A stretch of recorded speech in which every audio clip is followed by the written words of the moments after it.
रस्त्यावरील प्रत्येक जीव सुरक्षित राहावा, महिलांचा प्रवास निर्धोक व्हावा आणि आजारांऐवजी जागरूकता पसरावी या भावनेतून प्रादेशिक परिवहन कार्यालयाने ठाण्यामध्ये रविवारी महिला कार व बाईक रॅलीचं आयोजन केलं होतं।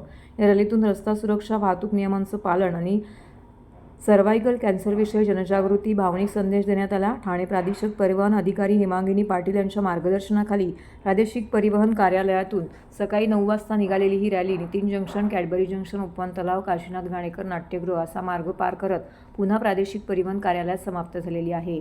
या उपक्रमात 55 महिला कार चालक, 70 दुचाकी, महिला व पुरुष वाहन चालकांची उत्स्फूर्त सहभाग नोंदवला। सहभागी वाहनांच्या दर्शनी भागावरती रस्ता वाहतूक नियम, सर्व्हायकल कॅन्सर जनजागृती करणारी पोस्टर्स लावण्यात आलेली होती, ज्यामुळे शहरातील प्रमुख चौकांमध्ये नागरिकांचं लक्ष वेधलं गेलंय।